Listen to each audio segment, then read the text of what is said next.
Number 1. In high school, me and my boyfriend at the time thought we would try to have some fun and summon a demon. We Googled how to do it, and stupidly ignored the disclaimers, saying it wasn't a game. We chanted some stuff in Latin a few times, in darkness, and alone in the living room. After a couple of minutes, nothing happened. We stayed in the dark and started to make out. Yeah, we are weirdos. Then all of a sudden, there was what can only be described as a deep, growling sound coming from the far side of the kitchen. The noise sounded like it came from a large beast, and the exhale sound of its breaths were unreal. The noise was coming closer, and complete panic and terror was in my mind and body. My boyfriend sat there frozen on the couch as I told him to go turn on the light. With the sound approaching, and my boyfriend frozen in fear, I lunged off the couch to the light switch and turned it on, and the sound of the beast immediately stopped. Now, up until that point in my life, I had never had something so compelling happen that proved to me that there is more to this world than meets the eye. We weren't drinking or on drugs. None of that stuff. We were stone cold sober. I know what we did was extremely dumb. And to anyone out there who was thinking of meddling in any paranormal things, please, rethink it. Because you really are opening a door that, frankly, I don't think can be closed. Since that day, I have had ongoing odd things occurring that make no logical sense. For example, I was watching The Others one night on my own. Finished the movie on Netflix, put the laptop to sleep. Somehow, in the middle of the night, the movie got rewound to the part where Nicole Kidman is explaining what hell is to her children. It was around 3 a.m., I kid you not, and the laptop was on full volume, and it was still folded down. I woke up in a panic. Odd things like that happen, and remind me that the door has not been closed, and it's been years. I feel like I live in a horror movie sometimes. Number 2. Up to this point in my life, I don't really remember seeing or sensing anything paranormal. So, when I was 14, I decided to get a library card for something to do during the summer. I'm an only child, few friends, and just generally would rather stay in and read. I did the usual young teen stories, in particular the ones based on a mystery, or ghost, or some other creepy vibe. Lately, I'd gotten into the habit of going upstairs to the adult floor. Those dark and shadowy aisles gave me a sense of comfort. I loved how the old books smelled, and how the pages had yellowed. Sometimes I felt I was stepping into a time forgotten, surrounded by books that got pushed to the older part of the library when new, current, and fashionable books arrived. At any reason, I loved the older section. One day, I happened onto a section of books categorized as paranormal and the occult. Interesting, methinks. I checked a couple of ghost stories out, went home, and plunged right in. I soon realized I much preferred my parents be home when I was reading. Some scary stuff there for a 14-year-old know-nothing. I devoured all the haunt books in about a month. So, just casually one afternoon, I went to my favorite section to see what I might have missed. No new books. Except, wait, here's a new one. Aleister Crowley. So away I went with this book. Just thumbing through, I saw some spells and such, and was completely intrigued. Back at home, I tore into the book. Actually, I tore through the spells and chants for bringing the dead back to life, or talking to them, or something. And I was 14. I wanted to know about this magic stuff. Well, it didn't take long. At night, I would wake up and hear what sounded like a room full of people just murmuring on. I couldn't make out one word that was being spoken. I started having a problem going to sleep. I was kind of freaked out, but I kept on reading. Pretty soon my parents were noticing odd happenings. My mom worked very early mornings. She would be the only one up. Her morning routine was that she would bring her day clothes in the bathroom with her, so that after showering they were right there. One particular morning she came around the corner to find pink Kleenex wadded up on top of her clothes, folded on the counter. Nobody was awake but her. Now this is about the craziest part of what happened. Our carpet was a greenish color, sort of a flat carpet. Gradually over time I would notice these half-moon shapes stained into the carpet. They would be in one area, then the next day, be somewhere else. Then we became aware of it in the living room. The dark stain spelled my name. It was weird. At that point my parents asked me to please stop reading those books. I did. But odd things would still happen. I wonder if I conjured some presence by reading out loud the invocations in the Crowley book. Number 3. My story began late August, or early September 2016. The school my son goes to called us and said he was crying, and when asked why, he told them that the mystery person told him to hurt his brother. He said he wasn't going to listen to him, though. At the time, I didn't think much of it, because school can be stressful for a 5-year-old that has just started kindergarten. My wife and I shrugged it off as his imagination. He does play pretend with normal things like Ninja Turtles and stuff, so at the time this didn't seem too crazy. A few weeks later I picked him up from school and we went to Walgreens. On our way he mentioned that the mystery person was following us. We got into the store and he said, "Look, Daddy, he's crawling on the walls. He is crawling on the ceiling." I looked at him while he was saying this, and his eyes were definitely tracking something that I could not see. I asked him what his name was. He told me. He can't tell me his name. I asked, well, why not? And he said, because he has no face. He has no mouth, no eyes, no nose or ears. I thought this was getting a bit strange, but being a very rational person, I still assumed his imagination was just running wild. He would still talk about having seen it at school over the next month. I didn't get many details about it until probably early November, when we were downstairs playing. He said he had seen the mystery person at school. I asked him where does the mystery person come from. He told me. He comes from underground and is covered in fire. At this point, I began to suspect maybe there is a bit more to this thing than just imagination. There's nothing he watches or has ever seen that remotely resembles anything like he has described. He watches SpongeBob and Dora, and that's about it. My elder son, who was 7, said the mystery person is not real. This made my 5-year-old upset. He reaffirmed to him that he was indeed real. Most of the time nothing happens regarding this around our house. I would say 99% of the time he is a completely normal 5-year-old. He has friends. He's not super quiet, but not very talkative either. A few weeks later, probably late November, is when it started to get very strange. I was cooking dinner, and I hear him from his room yell, "Daddy, come look! Come look!" I put dinner on hold for a moment and went to his room. He was jumping on his bed laughing and looking out the window. He points to our neighbor's nativity scene they had set up earlier that day across the street, and says, "Look, Daddy, the mystery person. He can't get past baby Jesus." Now at this point, I'm pretty sure there was a lot more to this thing than imagination at work. This kid has been at church maybe 5 times in his life. Although he did go to preschool at a church, which is where he learned about baby Jesus. He said baby Jesus was making the mystery person angry, so he left. About 3 weeks later, it got worse. He was outside playing during recess and just started crying. The teacher asked him what was wrong, and he said, "The mystery person told me to get the sharpest metal and kill my friends." At this point, the school needed to have a meeting with us to address the issue. The next day, my wife went to meet with them, and she finds out that the counselor had asked him what it looks like. He told her his skin was black, and he wears a hood.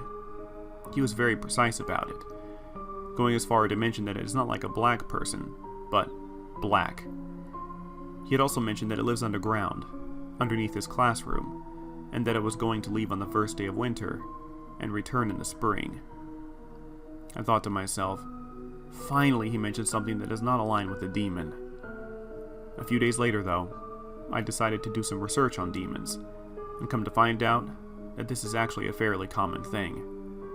I read about a demon, and there was a line that said, "This demon, like many others, will leave on the first day of winter and return in the spring." We still have no idea how he knew when the first day of winter was.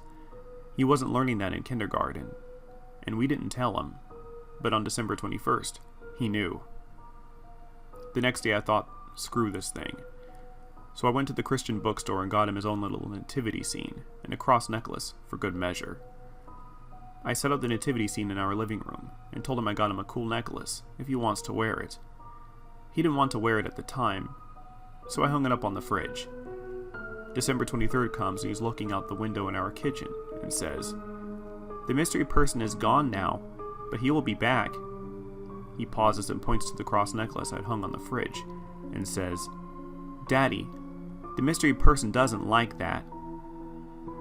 I asked if he wanted to wear it, and he said, "Yeah," very enthusiastically. He put on the necklace and was dancing to a Disney song in the living room, saying, "Oh, the mystery person is so mad about this. He is very angry." He stops and points right at me and says, "Daddy, the mystery person says I know what you are trying to do." I said that I thought the mystery person was gone now. My son told me, "He is, but I can still hear him." This is the point at which I think to myself, screw this thing, I'm getting a priest in here. I found a priest that would come do a house blessing. He asked me all sorts of questions about what books I read to him, shows he watches, games he plays, that sort of thing. As far as I knew, there were no cursed objects in the house, or anything like that, and I wasn't showing him any horror movies or crazy stuff. So he comes over about a week later. As soon as the priest steps foot in our house, my son had a message for him. He said, "The mystery person wants to knock you out." The priest did the blessing. Everything was normal, and went well, I thought. Since then, he hasn't been able to hear this thing inside our house.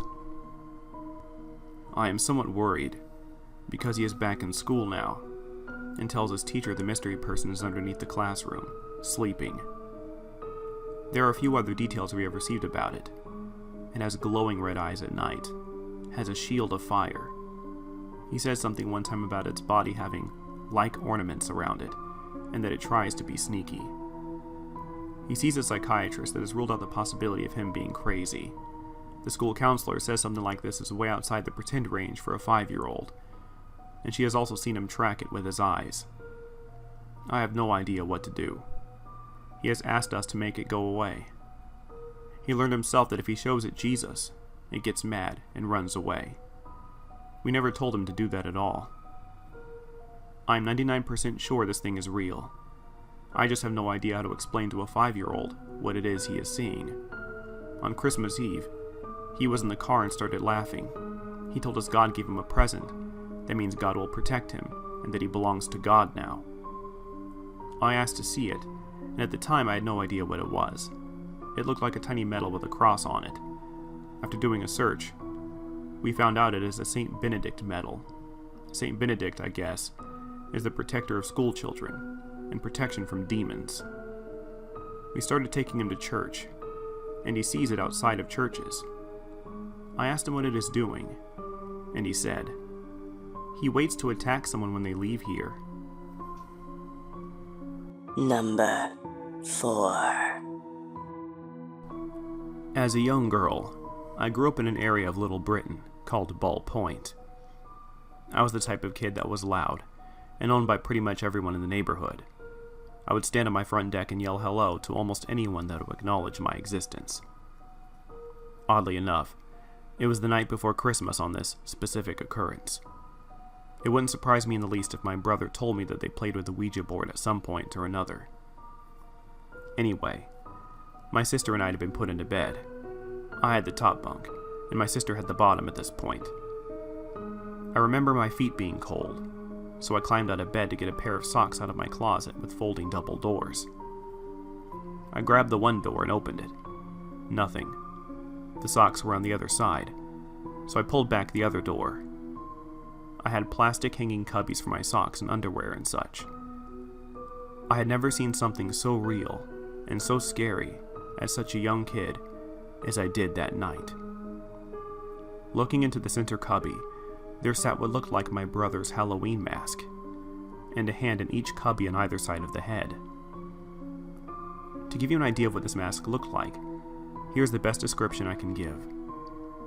The hair was short, and a light forest green, and its face was 3 or 4 shades lighter than that. It had large nostrils, big white teeth like a werewolf would have, and almost had the look of a very large gremlin head. Anyway, this thing was sitting there, staring at me. I thought it was some stupid joke my older brother was pulling on me, but something just didn't feel right. So I decided I would reach for the head and confront my brother with it. As my hand got closer, I remember those eerie eyes following my hand as it got closer. I stopped and took a step back, shaking like a leaf. My socks were wet with what looked like blood. It moved its long fingers and its eyes didn't stop looking at me the entire time, until I shut the closet doors. So I did what any normal little girl would do. I screamed and tore off looking for my dad. When I finally got his attention, I dragged him into my room as fast as I could. When we re-entered my room, he went up to the closet with me hiding behind his legs, waiting to see that horrible creature again. He opened the doors and nothing was there. It couldn't have been my brother, or the fake blood would have still been on my socks. To this day, I cannot explain what happened that night, but it remains fresh in my mind, even though I'm now 25 years old. Since I was spiteful about what happened, I took upon myself to scare it off. So, instead of hiding under my bed sheets, I chose to camp out in the sleeping bag in my closet. Number 5. Before I begin, I would like to say that this story may seem to be embellished, or altogether fictional. However, this is something that truly happened to me, and I'm reporting it in the most factual manner possible. This event took place about 2 years ago. I had just gotten back from game night at a friend's church, though I was not a Christian at the time, and still I'm not. I was sitting around the living room of my parents' house, where my mother and some friends that we had were talking about how wonderful God is. I disagreed vehemently with them, and could feel the anger building in me, though I did my best to hide it, as I would have gotten in trouble for not following my parents' religion. They went on about God for about 45 minutes, and during that time it became harder and harder to conceal my rage, and it felt as though this level of anger was not possible to be had by a person. Eventually, I was growling under my breath, and though I tried not to, I could hardly stop myself. When the friends, a man and 2 women a little older than me, noticed this, they suggested we all hold hands and pray. I held the hands of my mother and the man, and as they began to pray, I could feel myself digging into their hands with a very strong force. After this had gone on for a while, I can remember dropping suddenly on all fours and letting out a loud, growly scream. At this point, they began to pray over me and I continued to scream on my living room floor. When this had been going on for some time, the mother of these friends had come over along with the rest of the family to try to help me. I had no idea when they came in, because I was fading in and out of consciousness. The mother started to anoint me with oil on my forehead, and I could feel a slight burn, but nothing that would even cause me to say ouch. However, the spirit inside of me was still screaming as if it were on fire, though I felt almost nothing. It sounded as if some unknown language was being spoken when the spirit in me screamed, and to this day I have no idea what was being said. My face felt like it had a buzzing mask attached to it that was slowly being pulled away, but was still somehow connected to me. The feeling is similar to what a person feels when they are leaving their body during astral projection, but it was not my soul that was leaving. During the entire episode, my dog had been barking inches from my face in an effort to protect me. I was told this part later, because I was unconscious of it at the time. He was not barking at me, but as if something were attacking me, and he was scaring it away. This praying and screaming continued until around 3 a.m. I cannot remember the spirit leaving me or what happened to end the exorcism. I can only remember sitting on the couch crying and wanting to get away from everyone and just go to bed. I also have no memory of the following few days after that. most likely because this event was very traumatic and is to date the most terrifying thing I've lived through. I still do not consider myself to be a Christian, and this experience did not convert me. I believe that it was not God's power that was used to help me escape the malevolent spirit, but I believe that it was their own power and their belief in their ability to help me. I also do not say that this was a demon because I cannot know if it was this or some other kind of being, but it was a spirit that wished to harm me, and so I call it a malevolent spirit. Hey guys, how are ya? I hope you like the paranormal videos I've been churning out. I'll have to take a bit of a break from them though pretty soon. I'm sure many of you wouldn't mind having a video about living encounters for a change. Anyway, I have an announcement to make. Remember the interview with Margbot I mentioned a number of videos ago? Well, it's happening March 31st at 6 p.m. Pacific Standard Time. Tomorrow, for those of you watching this as soon as it was uploaded. I'd really like you guys to watch the stream. But if you can't, the video will be posted here on my channel, as I have permission to from Margbot herself. During this interview, you'll be able to get to know me far better than you do in these outros. I'll be sure to put Margbot's YouTube channel link in the description. Oh, and thank you for putting me over 400 subs. I'm quite thankful for any growth I may receive. It's quite awesome. I figured I may mention that before I forget. One more thing. I'm sure you guys have noticed the cheap production quality of my videos. That's because I've been using a cheap video editor. I'm trying to improve my videos in any way possible, and that includes using better software. Since I'm transitioning to a new and better video editor, it will take a little time before the next video. I'll try to learn it as fast as I can though, so that I can continue a relatively frequent upload schedule. And well, I guess that's that. If it's fear you're after, welcome home.